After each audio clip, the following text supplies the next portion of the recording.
Hello friends, welcome to astro economic classes. तो आज की इस वीडियो में हम बात करने वाले हैं स्टैगफ्लेशन या गतिरोध मुद्रास्फीति के बारे में।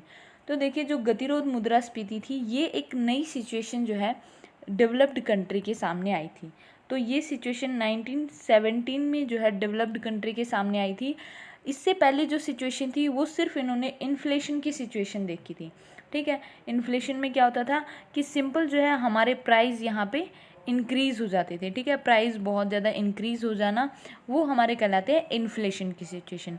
लेकिन जो स्टैगफ्लेशन की सिचुएशन है ये कुछ अलग सिचुएशन थी, और इस अलग सिचुएशन को इन्होंने इसलिए स्टैगफ्लेशन नाम दिया क्योंकि इसके अंदर क्या था कि हमारी प्राइस लेवल बढ़ रहे थे, लेकिन इसके अलावा जो हमारा आउटपुट है वो कम हो रहा था, और इसके अलावा जो एम्प्लॉयमेंट है वो भी यहाँ पे कम हो रहा था। ठीक है, तो ये एक डिफरेंट सिचुएशन देखने की वजह से इन्होंने इसको नाम दिया स्टैगफ्लेशन या गतिरोध मुद्रास्फीति। तो अब जान लेते हैं स्टैगफ्लेशन होता क्या है। तो देखिए, स्टैगफ्लेशन में हमारी दो चीज़ें आती हैं। एक आती है हमारी यहाँ पे इन्फ्लेशन। ठीक है, कि इन्फ्लेशन क्या है, प्लस में हमारा यहाँ पे आता है अनएम्प्लॉयमेंट, कि कितनी अनएम्प्लॉयमेंट है।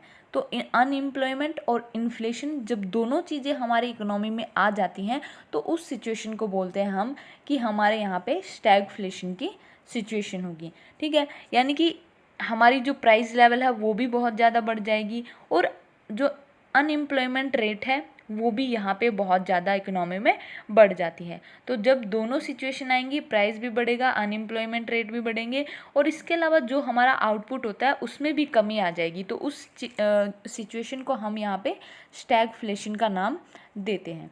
तो ये थी हमारी स्टैगफ्लेशन की सिचुएशन।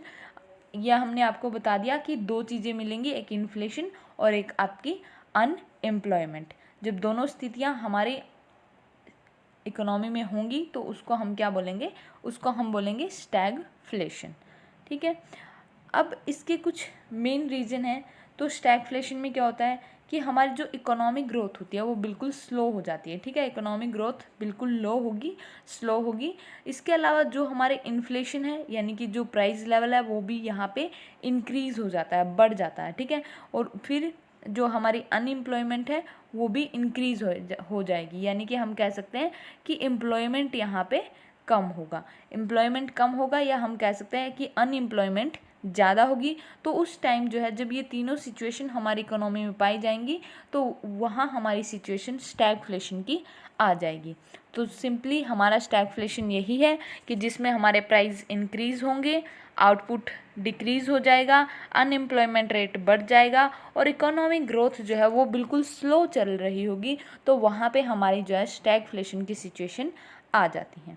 तो ये था हमारा स्टैगफ्लेशन। अगर वीडियो अच्छी लगी है तो प्लीज़ लाइक कीजिए, शेयर कीजिए और हमारे चैनल को सब्सक्राइब कीजिए। Thank you.